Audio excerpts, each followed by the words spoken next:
The first time I realized success could taste like blood, I was sitting in a boardroom that smelled of burnt coffee and fluorescent light. It was Monday. The kind of Monday that forgets sunlight exists. Slides flicked across the screen, one after another. Charts metrics. A strategy that had kept me awake for 3 straight weeks.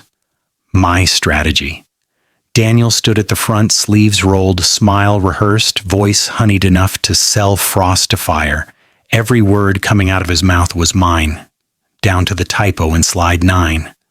The one I'd noticed at 3 a.m. but left in because exhaustion had won. He called the presentation our work. The board applauded him. I sat there, still, fingers locked together so no one could see the tremor. Inside my skull, something cracked. The first hairline fracture in a belief I didn't even know I worshipped. That hard work speaks for itself. It doesn't. People do. And sometimes they lie.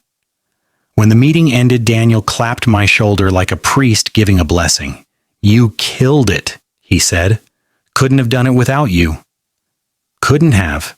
He already had. I forced a smile. The kind of smile that bruises on the inside. That night, the city roared outside my apartment window. Sirens stitched through traffic, neon smeared across rain-soaked glass. I stared at the ceiling, wide awake, replaying his words until they tasted metallic. There's a silence that comes after betrayal. Not empty, electric, like the pause before thunder. I wanted to scream, to call him out, to set the record straight. Instead, I swallowed every word. Because that's what professionals do, right? They stay composed, they play the long game, but the long game has teeth. Days blurred. Daniel basked in praise. I drowned in invisibility. He started CCing me less, consulting me less, until my name disappeared from the project entirely. One afternoon, I overheard him in the hallway telling another manager, "She's good at execution, but vision. That's where I come in." Vision. The word hit harder than an insult. He had stolen my vision and then branded it with his name.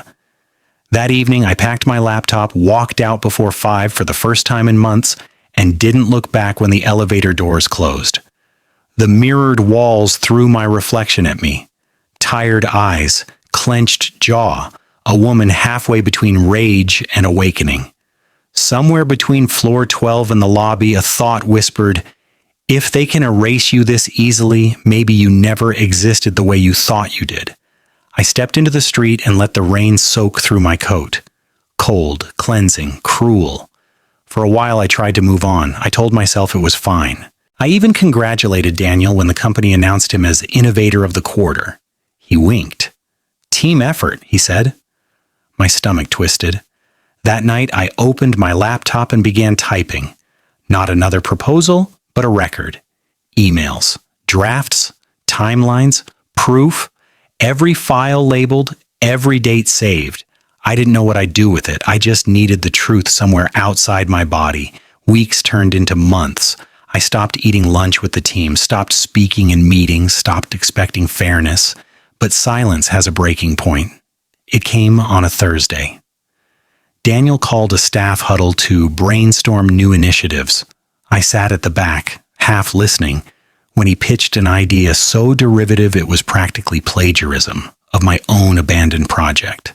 Something in me snapped.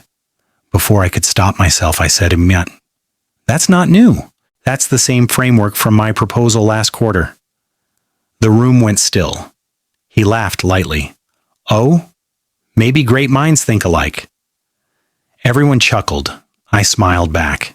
And in that smile, a decision formed. I was done being quiet. That weekend, I stayed in the office after hours. Security lights flickered. The hum of the vending machine was the only witness. I rebuilt the project. Clean code, refined design, stronger data. By Monday morning, I sent it directly to upper management with one line in the email. Updated strategy attached. Original concept dated 6 months prior, then I waited. 2 days later, HR called me in, not Daniel, me. My pulse quickened as I walked the hallway.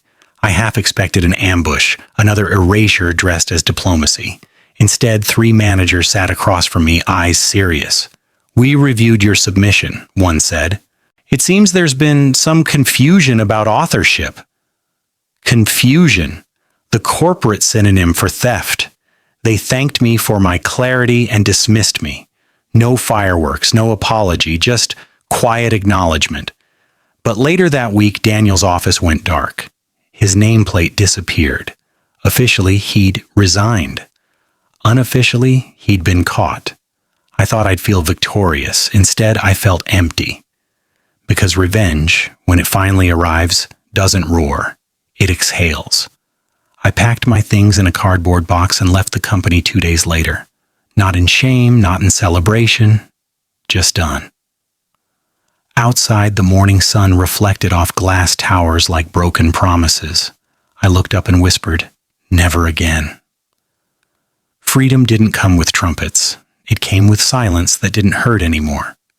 I rented a tiny desk in a co-working space above a bakery. Every morning, the smell of fresh bread reminded me that creation, real creation, always starts small. At first, I just sat there staring at the blank screen. Then slowly, the words came back. Ideas, designs, strategy. Not for them, for me. I built late into the night, the hum of the city below syncing with the rhythm of my heartbeat. By month 3, I had a prototype. Sleek, simple, different.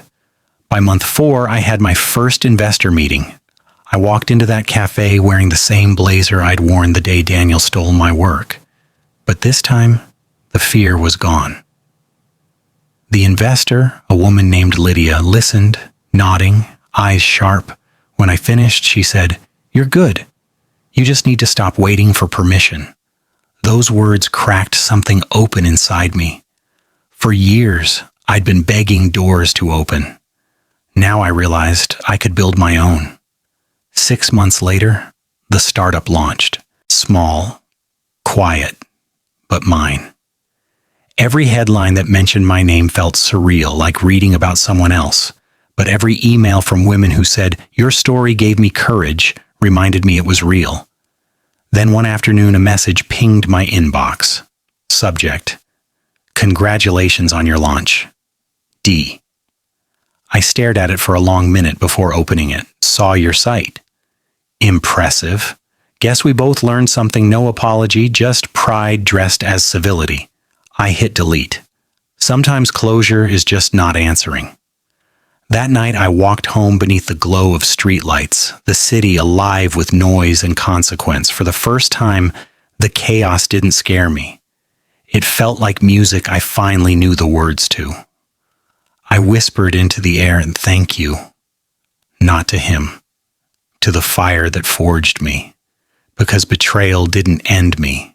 It introduced me to the woman who would never beg for recognition again. Success crept in quietly, disguised as routine. One client became 5, 5 became 20. Every day I woke before dawn, brewed the same bitter coffee, and opened my laptop to find new numbers climbing like vines across the dashboard. Growth looks glamorous from the outside. Inside, it's just spreadsheets and adrenaline. By the end of year 1, I had a staff of 8. We moved from the bakery loft to a warehouse office with brick walls and hope in every echo. I hired the hungry ones, the misfits, the dreamers, the people no one took seriously the first time around. I told them, "We build differently here." They believed me, maybe because I needed to believe it too. The first investor dinner felt like deja vu, polished tables, forced laughter, perfume sharp enough to taste. When I spoke about innovation and culture, the room nodded in rhythm. Then a man in a gray suit raised his glass. "You remind me of Daniel Reed," he said. The fork in my hand froze mid-air. He ran a project like this a few years ago. Brilliant guy. My smile didn't slip, but something inside me did. I excused myself, locked the bathroom door, and stared into the mirror until my heartbeat slowed. I wasn't him. I refused to be him. But how do you know when you've crossed that line? Ambition doesn't announce itself as corruption. It whispers, "You deserve this." Weeks blurred into sprints and meetings. My calendar looked like a wound that wouldn't clot. When fatigue hit, I told myself this was the price of purpose. Then came the article, "The New Architects of Industry." My face on the cover, headline screaming, "The next Daniel Reed." I laughed when I saw it, too loudly, too long. It wasn't humor, it was hysteria. That night I drove until the highway turned into darkness. Somewhere near the state line, I pulled over, rolled down the window, and let cold air slap the noise out of my head.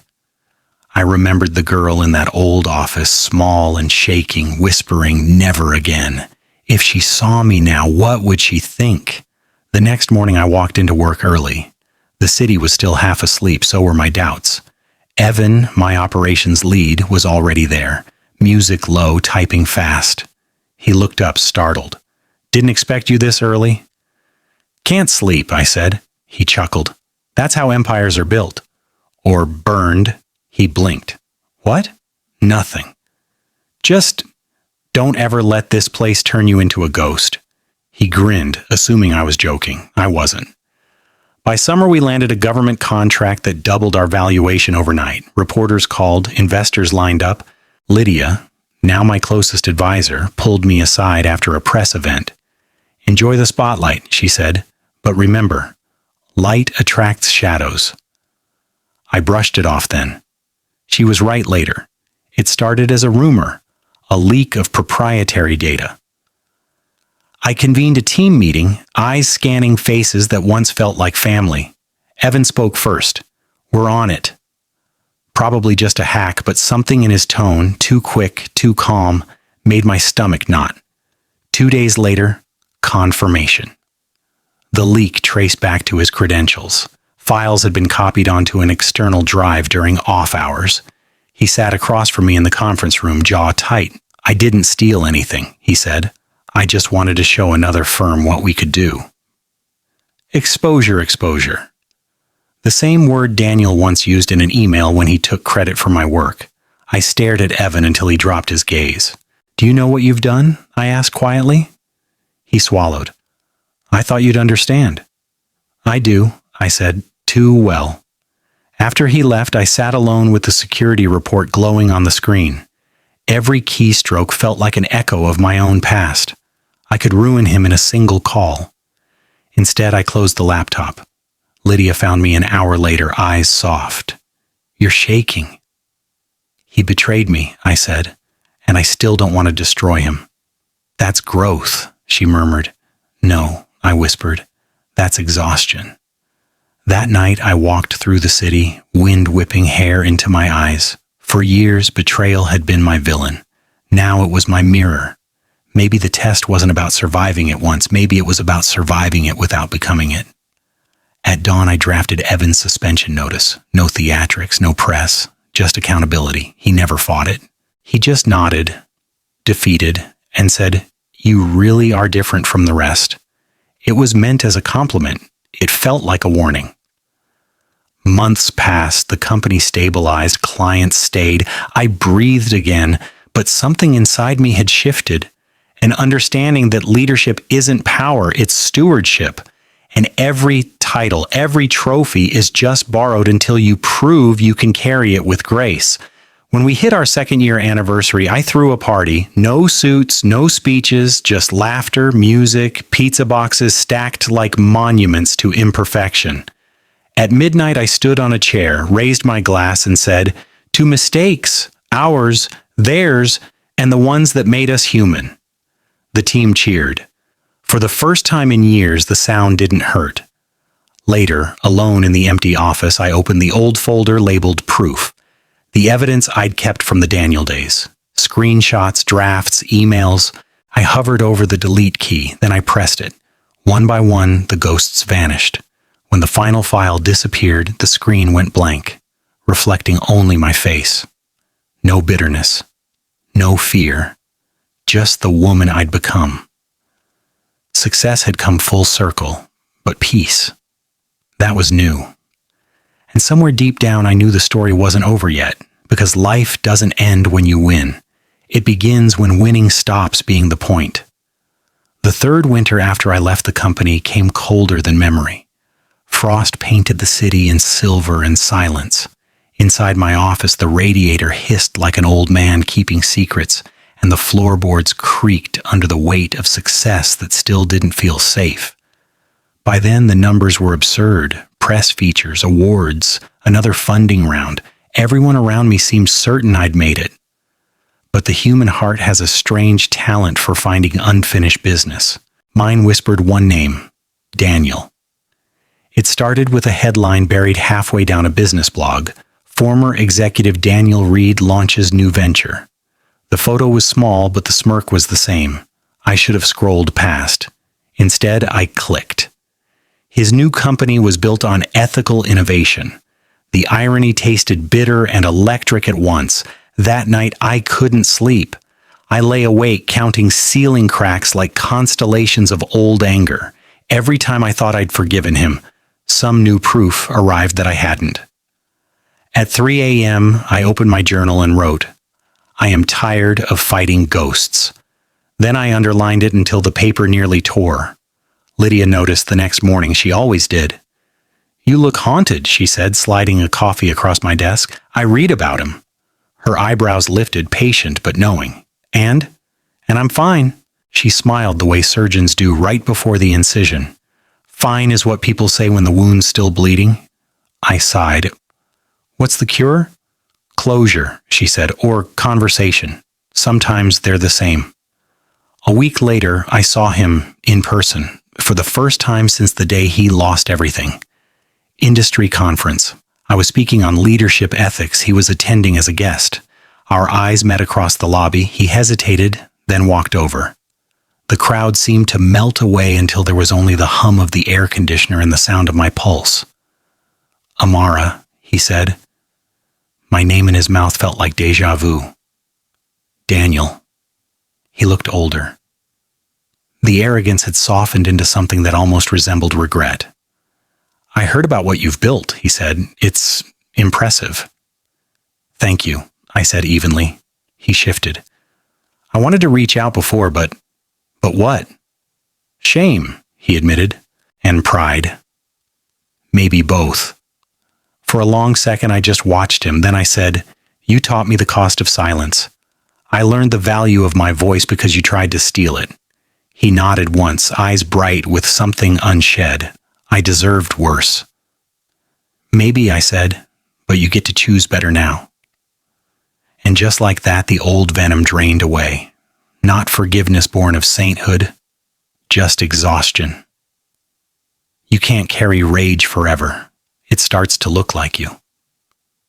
After my talk, he waited in the back. When the applause died, he stepped forward, hand extended. I shook it, skin warm, grip firm, ghosts quiet. As he walked out, I realized something simple. He no longer occupied space in my story. He'd become a footnote, and footnotes don't haunt, they clarify. That night, I drove to the cabin by Lake Arrowhead, the same one where I'd once written "I forgive him." Snow feathered the windshield, trees bowing beneath white weight. Inside, the fire crackled like memory forgiving itself. I poured tea, sat by the window, and listened to the storm. The reflection in the glass looked older, yes, but freer. I whispered, "It's over." And for the first time, it actually was. The weeks that followed felt lighter. I noticed small things again. The way sunlight bent through blinds, the rhythm of the bakery downstairs, laughter spilling from the intern's corner. Joy didn't announce itself. It returned like a stray cat, cautious but willing. Evan stopped by one afternoon, newly reinstated after finishing a mentorship program I'd sent him to. He handed me a folder. Strategy draft. "No shortcuts this time," I smiled. "Welcome back." He hesitated. "You really forgive me?" "I forgave everyone, Amarimus," I said, "including myself." That spring, Lydia convinced me to record a podcast episode titled "The Architecture of Resilience." I sat in a studio with nothing but a mic and the hum of possibility. When something breaks you, I said into the silence. Don't rush to rebuild. Sit among the ruins long enough to understand their blueprint. That's where the real design begins.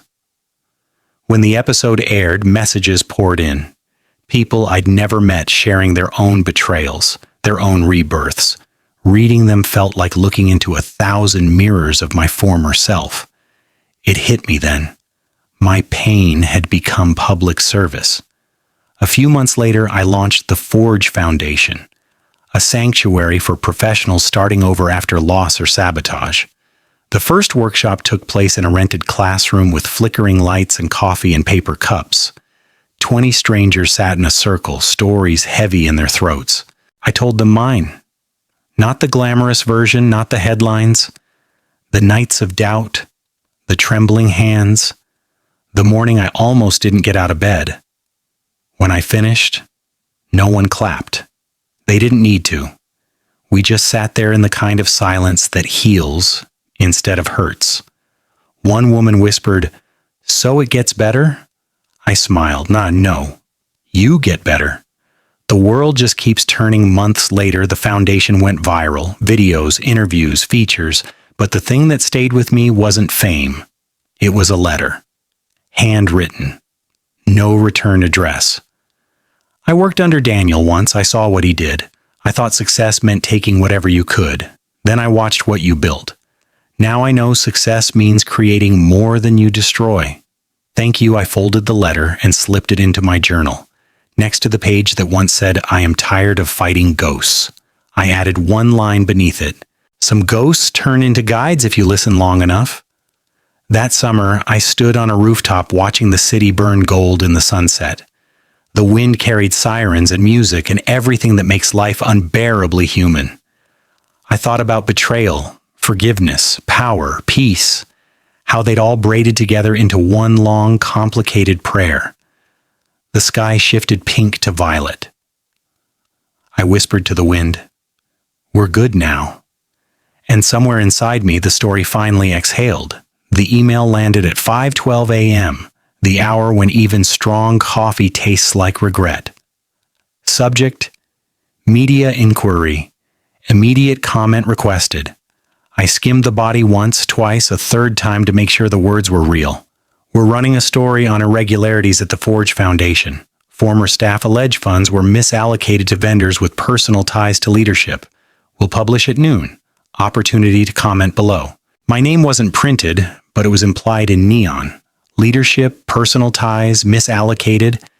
Outside, the city was still a rumor. Inside, the radiator ticked like a countdown. I called Lydia first. She picked up before the second ring. "You read it," she said. "I read it," I answered. "Is any of it true?" "No," I said, and then softened. "Not in the way they'll make it sound." Silence stretched. Thin, surgical. "All right," she said. "We play it clean. No hissy fits on social, no preemptive statements. We gather facts, then we speak." Once I wanted to argue. I wanted to scream. Instead, I opened a shared doc and started listing everything the foundation had touched in the past year. Grants, workshops, stipends, therapy partnerships. Names became numbers. Numbers became lines of defense. Evan walked in early, hair wet, tie crooked. He took one look at my face and shut the door gently behind him. "What happened?" "An old game with a new name," I said. "But this time we keep our receipts." He stood at the window while I briefed him. When I finished, he asked the only question that mattered. "Who benefits if this sticks?" "Rivals," I said, "or someone who wants the clicks." He nodded. "Then we give them boredom." Boredom doesn't sell. We built a war room out of a conference table and our history. Lydia arrived with coffee and the calm of a storm's eye. 2 board members joined by video, faces taut, eyes looping through headlines that hadn't been written yet. "Everything we say will be weaponized," one warned. "We should politely decline to comment, let legal handle it." I looked from the screen to the stack of scholarship applications on my desk, each one a life held together by staples and hope. Decline to comment? That was the language of the guilty. "No," I said, "we tell the truth." Once. With receipts, we split tasks. Evan and Ops mapped every payment to a program deliverable. Lydia called vendors, asked them to be on standby. I drafted a statement in a voice that didn't tremble. Spare, factual, unafraid. By 10, the reporter followed up with specifics, a contract with a therapy provider whose director had been my college roommate, a logistics firm owned by a mentor's spouse, a canceled retreat deposit during a wildfire that forced us to pivot to emergency stipends. On paper, it looked like smoke. In context, it was air. I sent the documents, competitive bids, conflict of interest disclosures, board votes, emergency resolutions. I attached the wildfire evacuation notice. I circled the clause that allowed emergency reallocation when safety was at stake. I ended the email with a single line. We build survivors, not scandals. Print that too.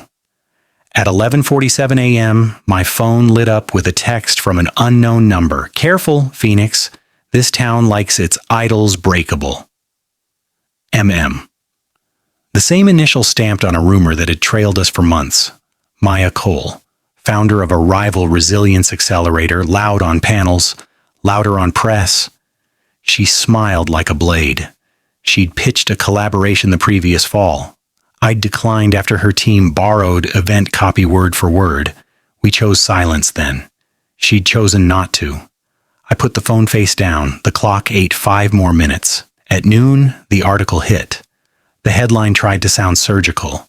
Questions swirl around Forge Foundation's vendor choices. The body hedged with sources say and appears to. Our documents were mentioned, briefly, almost grudgingly.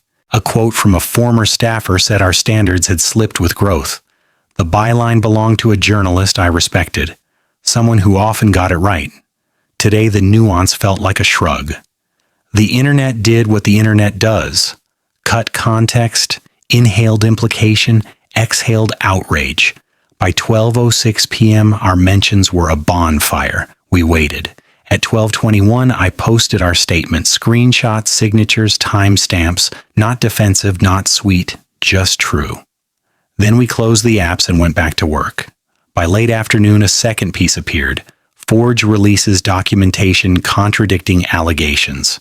Same outlet, same journalist. The tone had shifted from coy to careful. The former staffer now could not provide corroborating evidence. The wildfire clause was quoted in full. At 5:03 p.m., a tweet from the city's biggest watchdog account. Looks like this scandal is a nothing burger. Forge receipts are tight. Moving on, I exhaled so hard my lungs hurt. Evan laughed once, sharp with relief. Lydia sat back, eyes closed. The almost smile she wore when a plane landed in a storm. Not over, she said softly, but turning. That night I walked home in the cold. The city glared and glittered in equal measure. Somewhere a busker played a trumpet that sounded like apology. I didn't feel victorious. I felt older, like a page that had been turned with wet fingers and dried into a ripple. Back at my apartment, an email waited, private, not press. From Daniel Reed's subject. Noise versus signal saw the piece. You handled it the way I never learned to, quiet, clean, unafraid. If you ever want a sworn statement on ethical procurement, mine, not yours, say the word. You don't owe me a reply. I stared at the screen, memory and present sitting down at the same table. Then I typed, "Thank you." No statement needed.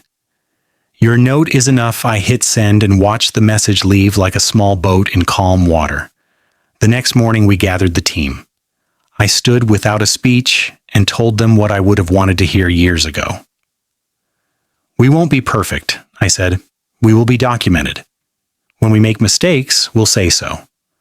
When we're blamed for someone else's story, we'll tell ours once and get back to work. No applause, just nods. The good kind, the lived-in kind. 2 days later, a whistleblower report landed on my desk from inside Maya's organization. Misreported outcomes, recycled testimonials passed off as new.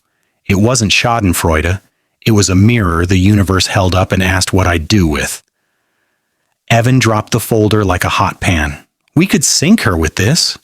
We could, I said, eyes on the river of text. Or we could call her. He stared. Call Maya? Yes. Ask if she wants help fixing it before it burns. Why would you? Because someone should have called me, I said back then. Before the knives came out, he rubbed his jaw, thinking, then nodded. You're not what I expected when I took this job. Me neither, I said, but I like her. We met in a coffee shop with too many plants and not enough chairs. Maya arrived in a coat that could have cut glass. I thought you'd be taller, she said, smiling without warmth. I thought you'd be careful, I answered, sliding the folder across the table. You have a week. Fix it. We'll keep our mouths shut if you do. Her eyes flashed. Shock first, then suspicion, then something like respect she hoped no one saw. You're not going to... No? Why? Because I don't mentor publicly with one hand and punish privately with the other, I said. And because if you burn, the entire ecosystem smells like smoke. She tapped the folder once, thinking. You're dangerous, she said softly. I'm consistent, I replied. It just looks like danger if you're used to chaos. She left without promising anything. 2 days later, her organization published a correction, refunded a grant, and announced a third-party audit. The Watchdog account posted one word, good. A week after that, a small, unmarked package arrived at Forge. Inside, a note in sharp handwriting, you gave me a week. I'm giving you a decade. If you need an ally in a room I'm in, you have one. M. I tucked the note into my journal beside Daniel's and the anonymous letter about creating more than you destroy. The book closed on a thicker spine. The gala invitation came next. Innovation of the Year, black tie, portrait photographers who could make exhaustion look like mystique. I didn't want to go. We went anyway. Sometimes you attend the ceremony not for the trophy, but to make a promise in a room that remembers you. They called our name. Lights swung like search parties across a sea of sequins. I took the stage with Lydia and Evan at my side and felt the old tremor try to climb my throat. I swallowed it gently. I used to think winning meant you were right, I said into the hush. Now I know winning just means you have the mic for a minute. Use it to make the room safer for the next voice, no thunder, no orchestra swell, just a rising hum that felt like consent. In the back, I spotted two silhouettes I never expected to see together, Daniel and Maya standing a person length apart, neither smiling, neither scowling. Their presence felt less like ghosts and more like witnesses. When the evening ended, I stepped outside into air that smelled like clean slate. Cameras flashed once, then gave up. The night didn't care who I was. It loved me anyway. On the ride home, Evan watched the city slip past the window. Feels like we're crossing a bridge. We are, I said, from vengeance to stewardship. Think it holds? It holds if we keep walking. Back in my apartment, I opened the journal and wrote the only line the day had earned. Reputation is rented, receipts are owned. Integrity is inherited, one hard choice at a time. I put the pen down and let the quiet fill the room. Not the old chewing kind, but the kind that blesses. Tomorrow would bring more work, more noise, another test wearing a new name. Tonight there was only proof and peace. The invitation looked like a wedding announcement and felt like a dare. Governor's Summit on Ethical AI and Public Trust. Keynote, me. Panel chair, not me. Panel lightning rod, also me apparently if the pre-press chatter was any clue. We'd spent months helping the city deploy trauma-informed tools for workforce development, small grants, micro-internships, therapy stipends paired with job training. It worked. Employment rose, relapses dropped. Then a coalition accused the program of algorithmic elitism, claiming our screening triaged help to those most likely to succeed. The nuance. We'd triaged resources, not people. The reality, nuance doesn't trend. The summit promised a hearing disguised as a hug. Backstage, Lydia fixed a curl behind my ear the way mothers do when the child is already grown. Last time the room tried to eat you, she said, you had to prove you belonged. You don't. Speak to the people who came to learn, not the ones who came to win. Evan adjusted the mic on my lapel. Panels are contact sports. Keep your guard up, but don't swing first. I smiled. I'm passing the torch today. They both blinked. To who? You'll see, I said, and walked toward the light. The ballroom was an animal, breathing, restless, hungry for a story it could carry out into the night. Cameras waited like open mouths. On stage, the moderator flashed teeth. To her right, the coalition leader, a lawyer with perfect eyebrows and a taste for blood. To her left, a data scientist whose pinned tweet was a threat about me, affectionate and suspicious at once. The moderator's voice flowed like syrup. Amara, you've become the face of ethical innovation. Does that make you the right person to tell us when it fails? I held the mic without clenching. No one person should tell you anything alone. That's how failure starts. Polite laughter. The lawyer leaned forward. Your program selects candidates based on resilience markers. Is resilience just a polite way of rewarding people who already learned to suffer correctly? A murmur. Evan, from the aisle, stilled. Lydia's eyes narrowed to focus. We don't reward pain, I said. We refuse to waste it.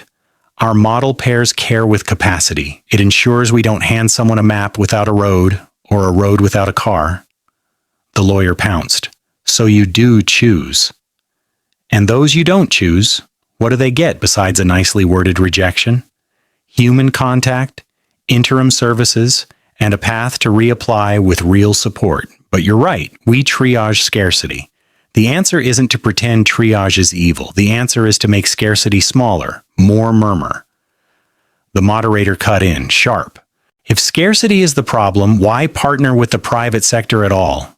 Why not keep this entirely public? Because the public is the ocean. The private is the boat. You can survive with either for a while, I said, but if you want to move, use both. The data scientist nodded despite himself. The lawyer smiled like a cat discovering a new sofa. You're good on stage, Ms. Lewis. But charisma doesn't cure bias. No, I said, but transparency does. So here's ours. I clicked the clicker. The screen behind us filled with what critics rarely expect. Raw method. Data dictionaries, fairness audits, outcomes disaggregated until every edge case had a name. We'd invited a civil rights lab to punch holes in our system monthly. They did. We patched. We published the bruises. This is the part people call messy, I said. It is. That's what ethics looks like when it's alive. Silence. Then a breath the room took together. The moderator smiled tightly. Thank you for the theater of documentation. She gestured to the wings. But someone else asked to speak to your documentation directly. A client. Please welcome. A young woman stepped into the light. Plain blouse. Trembling hands wrapped around a small notebook. I knew her. Kayla. We'd funded her housing and training after an employer tried to blacklist her for reporting harassment. We'd refused to let the blacklisting do its work. She squinted into the glow, found me, steadied. You don't know me, she told the crowd, but she knew me when my own name didn't. Her voice shook. You can print arguments about models. I'm a person. They gave me time, a therapist, and a week of groceries when I thought about not being here anymore. Then they gave me a job I wasn't ashamed to say out loud. I'm not your data. I'm your neighbor. Applause that sounded like a cracked bell being welded back together. When it faded, I breathed once and did the thing I'd come to do. Kayla, I said, will you take my chair? Confusion rippled. The moderator glanced at her notes. The lawyer's eyebrows tried to climb off her face. Kayla blinked. What? This conversation isn't about my philosophy. It's about your life, I said, already rising. Panel, if you want to test the system, ask the person who survived it. I'll sit where she sat and listen. I moved to the front row. Lydia's mouth opened in a short O of surprise that turned into pride. Evan wiped a hand over his face like a man who just watched a plane land on a river. Kayla sat. The chair swallowed her. Then she expanded until the chair fit. The lawyer tried for a cross-examination. Kayla answered like a citizen testifying in a small, honest court. The data scientist softened his voice. The moderator ran out of gotchas and reached for curiosity. They ended on time. The room didn't roar. It sighed. The good kind. Backstage, Kayla burst into tears. I let her cry into my jacket like we were family. When she pulled back, she laughed through embarrassment. I didn't know I could do that. You didn't know yet, I said. That's different. We took photos. We hugged. We breathed. In the car, Evan stared at me. You just stepped off your own stage. I made a bigger one, I said. Is that what passing the torch feels like? It's what sharing it feels like. He leaned his head back, watching buildings slip by like sentences. Feels right. It is, I said, and believed it so fully it scared me in the sweetest way. The scandal that wasn't cooled. Our inbox filled with invitations, teach our audit model, help our city, train our staff. We said yes to the ones that sounded like work, and no to the ones that sounded like worship. That month, I started spending Fridays on our floor. Not the executive side, the intake side. I poured coffee, made copies, asked people to tell me their names twice if they said them like apologies. Work felt less like empire and more like a circle you draw wider until it holds what hurt you too. Then the text came, midnight blue on black screen, from Daniel. Got a situation, not press, people. I need a room where doing the right thing won't get spun into theater. Yours? I read it twice, throat tight with an old ache that no longer frightened me. I typed back, tomorrow, 10 a.m., conference B. No cameras, no favors, just the work.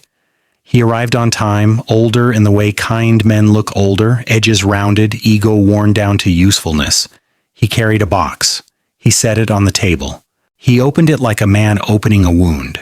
Inside, internal memos, emails, approvals, stamped in a time when he had power without ballast. My new board wants a clean line between who I was and who I am, he said. So do I. These are the letters I should have written. I'm writing them now. To the people. To the record, I want to pay the debt with more than a headline. He looked at me without flinching.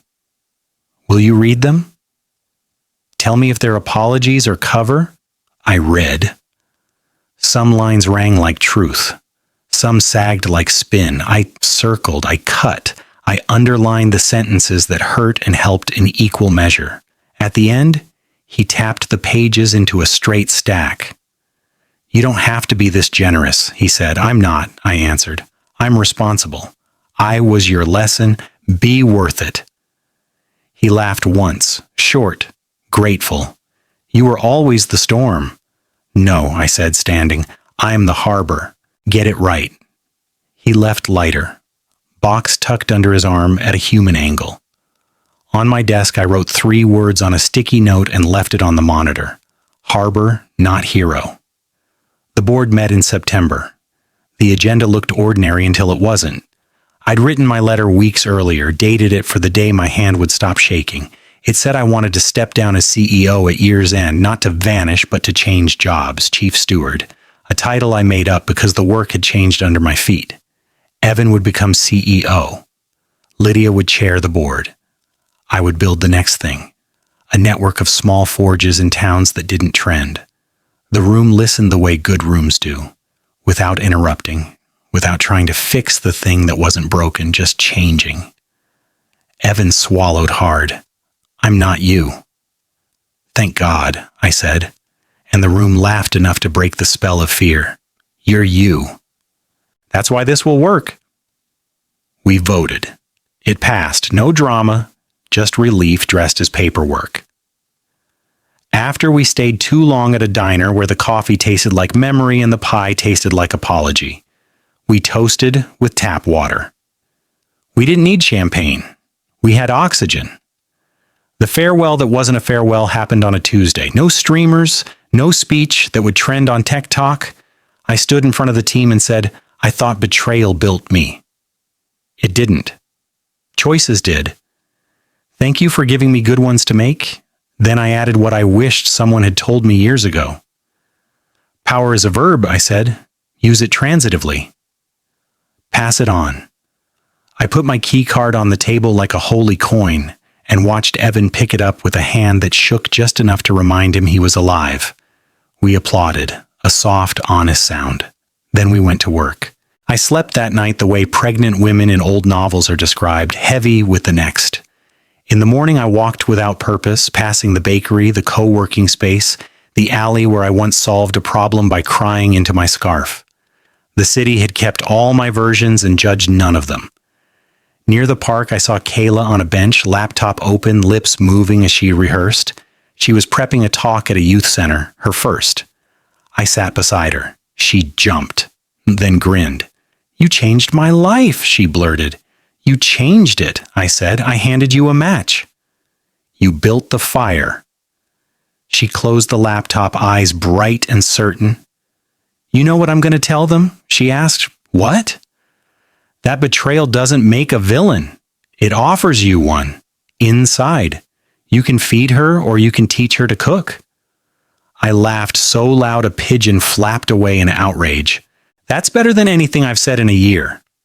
"Take it," she said. "Make it yours." "No," I said, standing. "Make it theirs."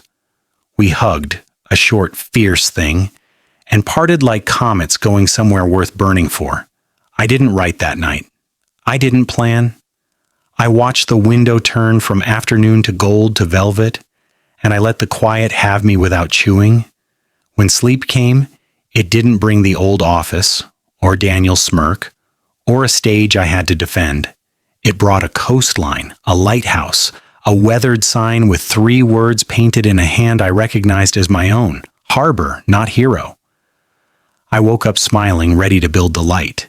It started, like most beginnings, with a question disguised as a favor. A journalist I trusted asked if I would sit for an interview. Not about the company, not about the scandals or the success, but about after.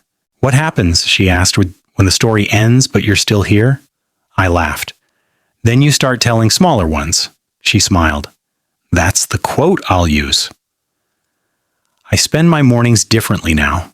No alarms, no inbox chime chasing my pulse. The first sound I hear is the kettle, then the pigeons, then the slow click of my neighbor's lock as she walks her dog. It's strange how much life happens when you're not constantly outrunning it. The Forge Foundation runs itself now. Evan sends me a monthly update. Numbers, partnerships, a photograph of the team standing in front of a mural painted with a phrase I once scrawled on a whiteboard. "We build people, not products." I still mentor, but quietly. A call here, a letter there, a student asking how to survive her first office betrayal, a teacher wanting to turn her pain into curriculum. The trick, I tell them, isn't to stop hurting. It's to stop confusing the hurt for your identity. Last month, Kayla launched her own initiative. Small, local, beautifully messy. She called it the Second Draft Project. When she asked to use space in one of our regional offices, I said yes without reading the business plan. She sent me photos of the first meeting. 12 people in folding chairs passing a mic like it was communion. Underneath, she'd written, "You were right." We're already enough. I stared at that line for a long time. Because that's what no one tells you about closure. It doesn't slam like a door. It dissolves like fog. Daniel sends an email every Christmas. Always brief, always signed, "Keep building." I never know if he means the work or the forgiveness, but either way I do. Maya joined one of our task forces. We disagree publicly and laugh privately about how unthinkable that once was. The internet doesn't believe our friendship, which makes it even sweeter. And Lydia, she finally took a vacation long enough to forget her password. When she came back, she looked 10 years younger and said, "You know, peace has bad Wi-Fi." We both laughed until we cried. Sometimes I visit the old office building where it all started.